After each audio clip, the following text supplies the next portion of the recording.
Une calèche en guise de ramassage scolaire. Bienvenue à Ungersheim, village alsacien en transition.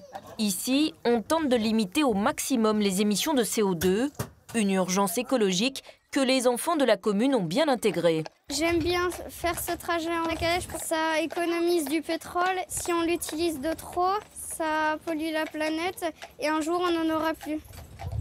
C'est pas Ungersheim qui va sauver le monde, mais à travers les différentes actions qu'on peut voir chez nous, ça montre un peu ce qu'il est possible de faire. Chacun à son niveau, quoi. Le cheval est aussi utilisé dans les champs de la régie agricole communale. Ici, plus de tracteurs, ni d'engrais chimiques ou de pesticides. Un retour aux techniques traditionnelles pour préserver l'avenir. On dit que les ressources sont des ressources finies, elles vont se tarir un jour. J'ai l'impression qu'on attend d'être devant le fait accompli pour amorcer le virage. Or, le virage, il faut l'amorcer bien avant. L'agriculture aujourd'hui biologique et en traction animale a un avenir, un potentiel au niveau d'emploi qui est énorme. La régie agricole fournit notamment la cantine scolaire du village. Une filière locale dite de la graine à l'assiette, synonyme aussi de qualité. Ça veut dire qu'on ne met pas de produits chimiques, que c'est naturel les produits. Donc je pense que le bio est bénéfique pour la santé et pour la planète. J'espère qu'à Ungersheim, nous sommes un exemple pour d'autres villages ou d'autres cantines qui peuvent apporter tout ce bien justement aux enfants et aller plus loin pour la suite de la planète, quoi. Une transition qui a aussi permis la création de 150 emplois sur la commune, en partie sur cette centrale photovoltaïque, la plus grande d'Alsace. Elle produit l'équivalent de la consommation de 8000 personnes par an, hors chauffage.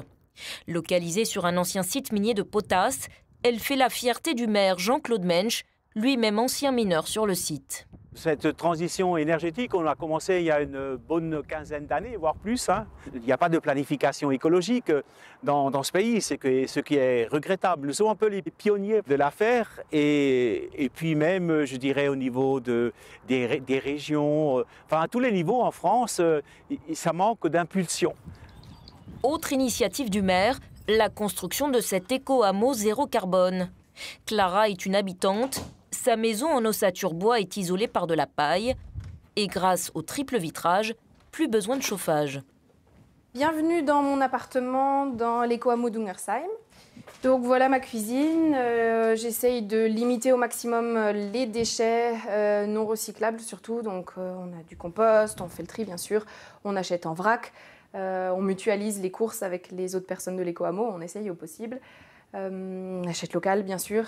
Et puis un petit truc pour limiter les déchets, le sopalin lavable. C'est quand même assez magique, voilà. Tout simple. Dans l'éco-hameau, pas d'eau gaspillée, les toilettes sèches sont la norme.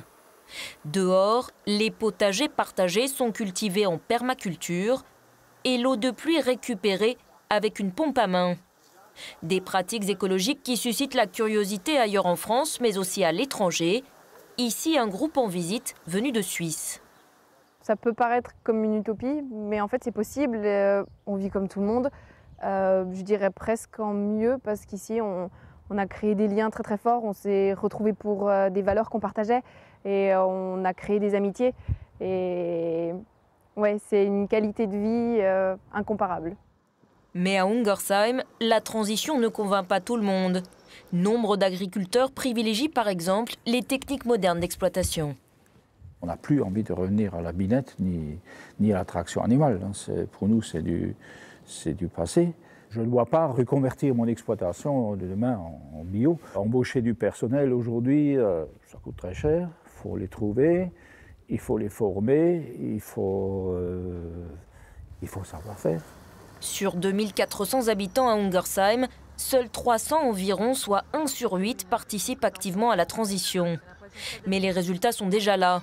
Grâce aux initiatives écologiques, la commune économise 600 tonnes de CO2 par an et 130 000 € sur son budget annuel. Les impôts locaux n'ont d'ailleurs pas augmenté depuis 15 ans. La mairie espère ainsi convertir au fil des ans et massivement les prochaines générations.